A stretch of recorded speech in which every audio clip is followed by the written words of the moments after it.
Hola a todos y todas, sean bienvenidos a una nueva emisión de su podcast En órbita. Como se ha vuelto ya habitual en este espacio, deseo agradecer profundamente a todas aquellas personas que se han seguido vinculando en las diferentes plataformas donde se emiten los contenidos, particularmente a la plataforma de Spotify, Podcast y desde luego el canal de YouTube En órbita Podcast. Recuerden que aquellos que estén interesados en el curso de lo que clásicamente llaman viajes astrales o la experiencia fuera del cuerpo y junto con esta fenómenos periféricos como pueden ser los sueños lúcidos y otros fenómenos más adyacentes si se quiere, pueden contactar directamente a los correos academiadeproyeccionastral@gmail.com o hacerlo también al correo enorbitapodcast1@gmail.com. Para los que han estado preguntando por interno, también se pueden comunicar desde luego vía móvil con Telegram al +57 317 467 2378. Repito, +57 317 467 2378. Pues bien, mis queridos podescuchas, el tema que traigo hoy y que deseo desarrollar frente a todos ustedes, de hecho está vinculado en lo que se va a convertir, asumo, una playlist que próximamente estará disponible tanto en Spotify como en nuestro canal de YouTube En órbita Podcast y que ha abordado siempre el tema del tiempo. Porque el tiempo, independientemente de las concepciones, los presaberes, los supuestos de las personas y de lo que está allí afuera en el imaginario colectivo de cada quien,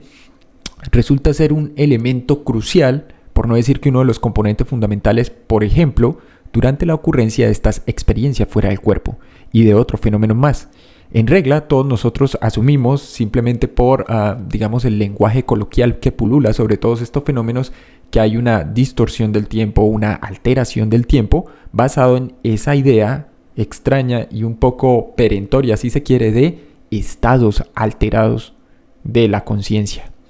Entonces, los invito a que revisiten y para aquellos que son nuevos en el canal, a que visiten los podcasts titulados En regla, Podemos ver el futuro, la hipótesis de Anthony Peake, déjà vu y percepción a través del tiempo, sueños precognitivos, sintiendo el futuro de Darrell J. Bean y El futuro ya pasó, que es uno de los más recientes. Aquí he decidido organizarlos, es conforme va a aparecer en la playlist o el setlist que se va a crear en relación a este tema. Y entonces, mis queridos podescuchas, para aquellos que estén interesados, lo que se va a hacer hoy es una exposición bastante lacónica y a su vez una invitación a todos aquellos que deseen llevar a cabo en sus casas, en sus hogares, sus propios experimentos con el tiempo. Esta iniciativa particularmente se desarrolló a partir de lo que venía siendo un testeo y prueba y afinación de diferentes, vamos a decir, procedimientos. Estos procedimientos habían sido desarrollados en diferentes escalas y marcos de tiempo, algunos a principios del siglo XX, mediados del siglo XX, finales del siglo XX, principios del siglo XXI. Y entonces aquí simplemente para no abrumarlos, mis queridos podescuchas, lo que se va a testear y se va a hacer es un seminario individual para, escuchen bien, inducir estados precognitivos. De hecho, el título o el objeto de lo que deseo compartir con todos ustedes hoy es lo que se conoce actualmente en investigaciones contemporáneas como estados precognitivos inducidos, independientemente, y les pido que escuchen hasta el final, de las categorías del tipo esto es imposible o esto no está probado por la ciencia, lo que quiera que sea que se imaginen que es la ciencia. Entonces, básicamente lo que se expondrá y lo que se va a llevar a cabo de forma individual para aquellos que estén interesados es un seminario con, primero, un test o una prueba que fue la propuesta por Shabden Todd hacia la década de los 70, un experimento con el tiempo. Segundo, básicamente es una combinación de los procedimientos y las acciones para hacer estas pequeñas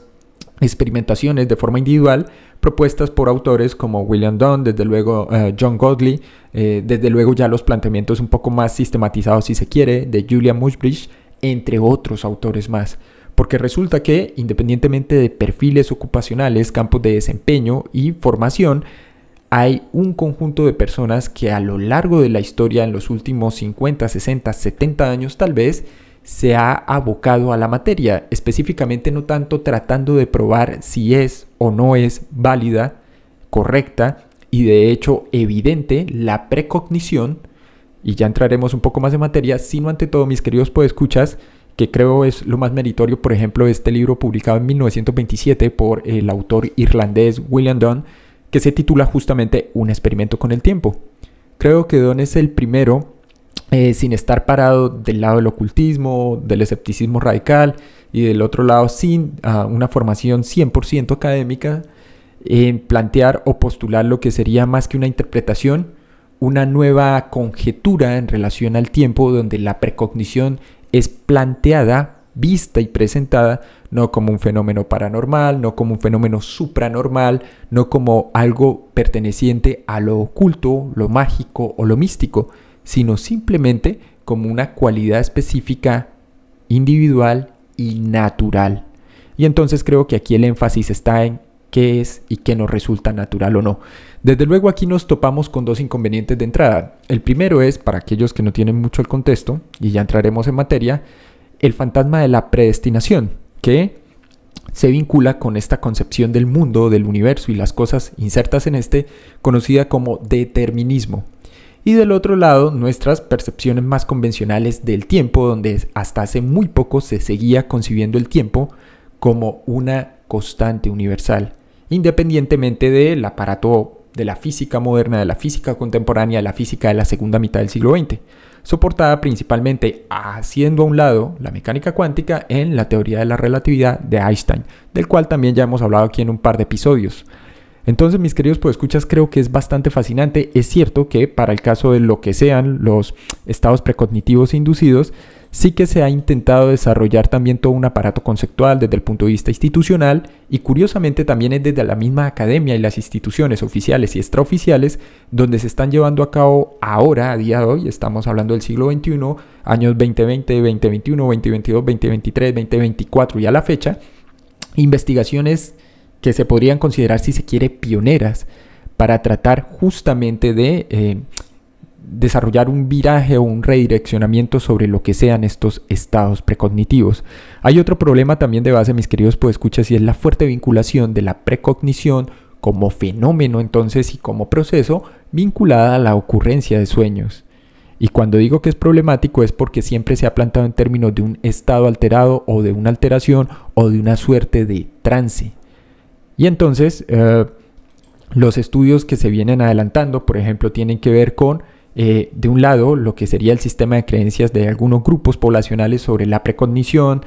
y sobre cómo, por ejemplo, incluso esa creencia en la precognición aumenta el control. Se produce la creencia, que es como lo plantean autores del tipo de Horner, Lois, Greenway en estudios recientes, como una especie de sentimiento de pérdida de control, ¿no? Y entonces la persona tiende a desarrollar creencias específicas sobre cosas específicas. Aquí, como suele ser habitual, mis queridos podescuchas, en este espacio, lo que se hace es una invitación no a creer, no es tampoco un ejercicio disuasivo o persuasivo, sino simplemente a aquellos que quieran en primera persona experimentar esto de los estados precognitivos inducidos, podrán hacerlo si participan de ese seminario y simplemente luego llegan a sus propias conclusiones y derivaciones, derivados, eso sí, de una práctica constante. Entonces, para entrar en materia, mis queridos podescuchas, claro, desde luego, el tiempo no se concibe hoy en día como una constante universal, por lo menos no en la física moderna. En el imaginario colectivo sí que es cierto que se sigue asumiendo que el tiempo es una cosa lineal y que el tiempo perceptual es el orden del día, es decir, hay un pasado, hay un presente, hay un futuro, porque así lo percibo, porque así lo percibimos, porque hay unas magnitudes físicas asociadas y es como parece discurrir. Sin embargo, desde distintos campos, psicología cognitiva, neurociencias, ciencias cognitivas, física contemporánea, entre otros más, apuntan justamente a propósito del tiempo en la dirección contraria. Y entonces, claro, el otro problema también es la conciencia y cómo ésta interviene en todo este proceso. Porque normalmente se está hablando de que si durante estos estados la persona está o bien despierta o bien dormida, y sobre cómo es que, desde el punto de vista neurobiológico, entonces el cerebro es capaz de predecir el futuro. Aquí hay que recordar que una de las funciones principales del cerebro es la anticipación y la predicción. De hecho, esto está inserto, vamos a plantearlo con una mala metáfora informática, a modo de un programa base o un programa matriz, si se quiere, dentro de lo que sería la red neuronal del modo por defecto. El problema entonces es, independientemente de lo que implica, digamos, la incertidumbre frente a eventos futuros o la información insuficiente, la necesidad del cerebro de completar partes, de tener piezas o esquemas o panoramas, si se quiere, completos de las cosas por suceder, con el fin de planear, planificar y anticiparse. Hay algo bastante fascinante con el texto escrito del periodo de entreguerras, 1927 de Dunn, el autor que mencioné un par de minutos atrás, y es el hecho de que es el primero que plantea justamente cuál es el tipo de relación que debe presentarse entre la precognición y la experiencia humana, haciendo a un lado ideas espirituales, haciendo a un lado ideas de lo que sería la ciencia ortodoxa, si se quiere entonces, y simplemente tratando de abordar, entender y experimentar este fenómeno como algo cosustancial o natural a la condición humana. Claramente, la precognición no ha sido ajena, por ejemplo, a los intentos por parte de la parapsicología de la segunda mitad del siglo XX a la fecha, como objeto de estudio, si se quiere, dentro de los estudios convencionales de ESP, de los cuales también ya hemos hablado aquí en un par de podcasts. Sin embargo, es cierto que se ha prestado muy poca atención a los estados precognitivos inducidos porque todo el objeto de interés y de atención se ha centrado en lo que sean los sueños precognitivos, que en regla básicamente tienen como una fenomenología, si se quiere, desglosada o desplegada en el tiempo, mucho más prolífica, abundante en términos de literatura, producción intelectual, académica, institucional, etcétera, por diferentes razones. Y en tanto que los estados precognitivos se han asociado justamente, y como ya lo mencionaba antes, mis queridos podescuchas, con simplemente alteraciones de la percepción natural. Entonces, dicho escuetamente, ¿qué son los estados precognitivos y qué se va a tratar de hacer en el seminario? Afinando, que es lo que se venía haciendo en los últimos 4 o 5 meses, los métodos de Dunn, Goodley, las pruebas o los test de experimentos con el tiempo propuestos por el mismo Bentov, y a partir de la investigación un poco más rigurosa, si se quiere, de Julia Musgrave, vamos a replicar justamente ese conjunto de procedimientos para tratar de entender cómo ocurre este fenómeno. Los estados precognitivos inducidos se refieren a los intentos de generar experiencias de predicción, ojo a esto, del futuro, y digo futuro entre paréntesis o entre comillas, ya sea mediante prácticas como la meditación, entre comillas trance, o la inducción de sueños, o explorando el potencial de estados cerebrales específicos para generar dichas experiencias. Cuando digo explorando el potencial de estados cerebrales, contrario a la creencia y a la opinión popular, no se refiere a que este tipo de experiencias ocurran con y gracias a el cerebro. Simplemente que necesitamos, así como para la ocurrencia de muchas otras experiencias, una modificación, si se quiere, en el funcionamiento por defecto o en el funcionamiento base de la actividad cerebral para poder tener estas experiencias. Desde luego, ello no implica que se produzca una alteración de la conciencia, como lo veremos más adelante. Si bien la precognición, no está científicamente probada desde el punto de vista ortodoxo o del establishment, esta sigue siendo un tema de interés de amplia especulación, y algunas personas, claramente, que es lo que hay ahora en algunos reportes clínicos, informan dichas experiencias en diversos estados de conciencia de lo que antes se asumía era una alteración de la misma. Es cierto que el concepto de precognición tiene una larga tradición e historia, y diferentes culturas lo han asociado, que es lo que mencionábamos al inicio, con sueños, trances y otros estados alterados como la capacidad de prever acontecimientos futuros. Muchas personas creen al menos en alguna forma de percepción extrasensorial donde incluyen o donde insertan la precognición. De otra parte están los famosos estados alterados y su relación con esta experiencia precognitiva. Entonces, ¿a qué se le sigue llamando estados alterados de conciencia? El cerebro, que ya lo he mencionado en repetidas ocasiones, tiene 4 estadios que están vinculados directamente con su actividad electroquímica, ¿no? Que son el estado de alerta, el estado comatoso, el estado letárgico y el estado de sopor. Eso técnicamente tiene un acrónimo que es ELAC, y esa era la vinculación que se hacía de cómo la conciencia era afectada por sustancias, estados fisiológicos específicos, cambios metabólicos, etcétera, etcétera. Hoy en día se refieren a estados alterados de conciencia como la meditación, el trance, estados hipnagógicos antes de dormir, estados hipnopómpicos recién estamos saliendo del sueño, y normalmente había una asociación entre dichos estados y los informes de experiencias precognitivas. Es cierto que las experiencias precognitivas están asociadas con la famosa sensación de déjà vu, ¿no? El vocablo francés, la sección francesa, que en regla ahora se considera, más allá de una falsificación retrospectiva, como un tipo de parasomnia, es decir, un tipo no solo de alteración del sueño, de parapnesia, alteración de la memoria, sino además como una ilusión perceptual. Estas experiencias pueden variar desde sueños vividos sobre eventos específicos hasta esos famosos sentimientos de déjà vu donde la persona siente como si hubiera estado en una situación antes de que esta ocurra.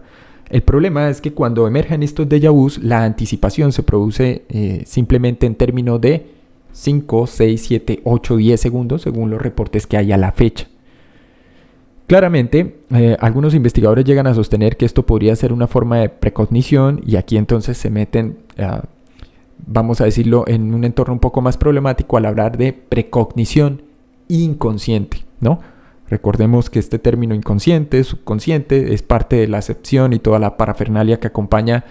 los modelos funcionales del psicoanálisis. Y a propósito del psicoanálisis, es este autor, William Dunn, quien plantea ya para 1927, cuando estaba emergiendo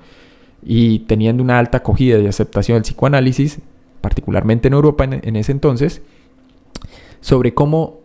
lo que él plantea es un ensayo y una invitación, que es lo que vamos a hacer con el seminario, para que la gente pruebe en primera persona y de primera mano que esto no tiene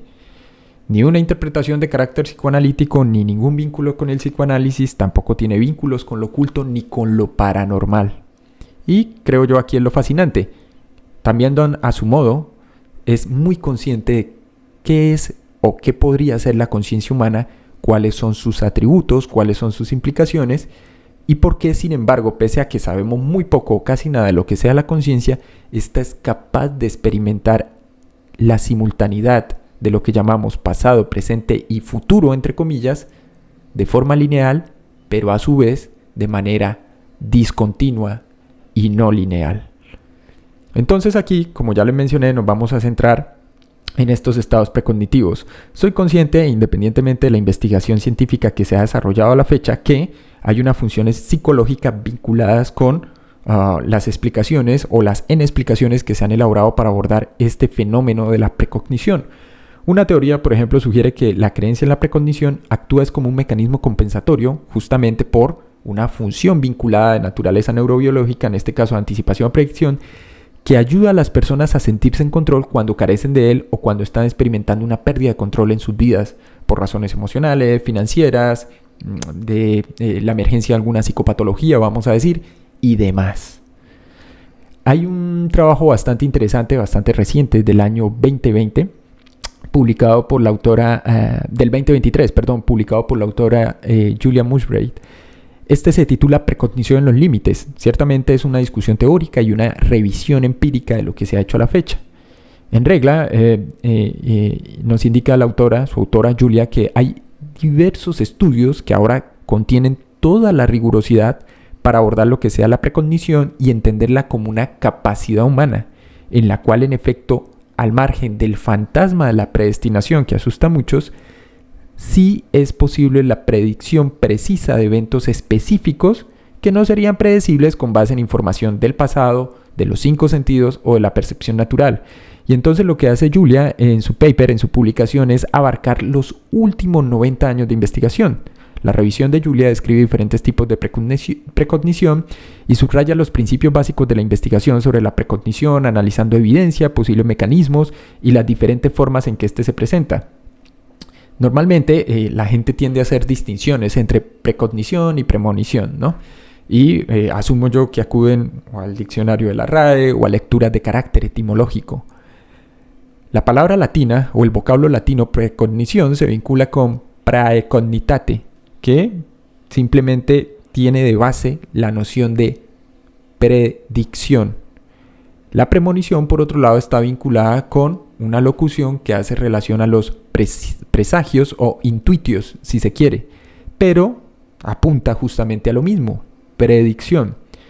Julia Musgrave habla de precognición mayoritariamente inconsciente, con plazos cortos, ejemplo presentimiento, y otros hablan de precognición mayoritariamente consciente, con plazos más largos. Y entonces aquí nos habla ya, por ejemplo, que ha sido otro de los objetos de interés en este podcast, de visión remota precognitiva.